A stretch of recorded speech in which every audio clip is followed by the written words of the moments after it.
কেন রাজনীতিতে আসলাম সেটি একটু বলতে চাই। ৩২ বছর আমি নিরাপদ সড়কের আন্দোলন করেছি। ২৫ বছরে বাংলাদেশ স্বাধীন হয়েছে, কিন্তু ৩২ বছরে নিরাপদ সড়ককে আমি বাস্তবায়ন করতে পারিনি। আমি যেটুকু জানি, এই ৩২ বছরে আমি বিভিন্ন দেশে বিদেশে সেমিনারে অংশগ্রহণ করেছি। সেই সেমিনারে অংশগ্রহণের মাধ্যমে আমি যেটুকু জানতে পেরেছি সেটি হলো যে সরকারের সহযোগিতা ছাড়া, তাদের সহযোগিতা ছাড়া এটিকে বাস্তবায়ন করা সম্ভব নয়। রাজনৈতিক সদিচ্ছা ছাড়া সম্ভব নয়। তো যে কারণের জন্যে এই ৩২ বছরে আমি রাজনৈতিক সহযোগিতা আমি পাইনি। না পাওয়ার জন্যে ৩২ বছর আমার জীবন থেকে যে সময় আমি ব্যয় করেছি,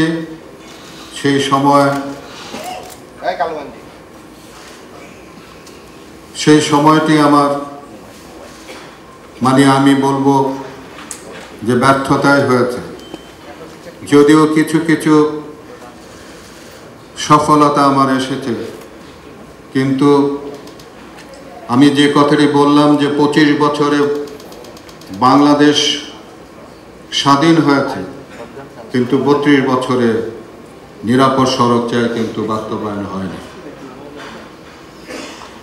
আমি নিরাপদ সড়ক চায়ের সঙ্গে যুক্ত থেকে যেভাবে সততার সঙ্গে এদেশের মানুষের জন্য কাজ করেছি, ঠিক তেমনিভাবে আমি এই রাজনৈতিক দলের সঙ্গে যুক্ত হয়ে আমি আপনাদের জন্যে, এদেশের জন্যে সততার সঙ্গে আমি কাজ করতে চাই।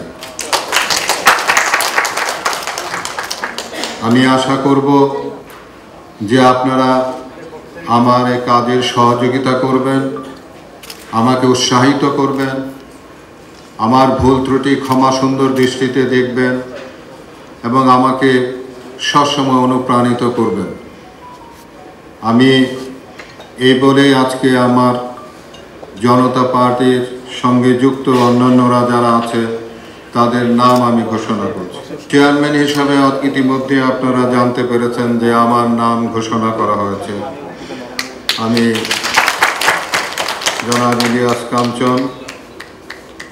নির্বাহী চেয়ারম্যান ও মুখপাত্র Golam Sarwar Milon. Vice chairman Rafiqul Haque Hafiz. Senior advocate ABM Waliur Rahman Khan. Rehana Salam. Advocate Mohammad Abdullah. MA Yusuf এবং নির্মল চক্রবর্তী। আশা করো সামনে। মহাসচিব শওকত মাহমুদ। সিনিয়র যুগ্ম মহাসচিব M আসাদুজ্জামান। যুগ্ম মহাসচিব অ্যাডভোকেট ABM রফিকুল হক তালুকদার রাজা। আল আমিন রাজু। নাজমুল আহসান। সমন্বয়কারী নুরুল কাদের সোহেল। সাংগঠনিক সম্পাদক মুরাদ আহমেদ। সম্মানিত সদস্যবৃন্দ, মেজর ইমরান অবসরপ্রাপ্ত।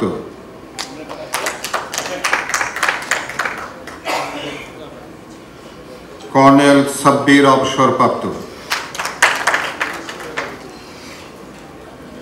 প্রযুক্তি বিষয়ক সম্পাদক গুলজার হোসেন, প্রচার সম্পাদক হাসিবুর রেজা কল্লোল, সম্মানিত উপদেষ্টা মণ্ডলী শাহ মোহাম্মদ আবু জাফর, মেজর অফিসার মুজিব,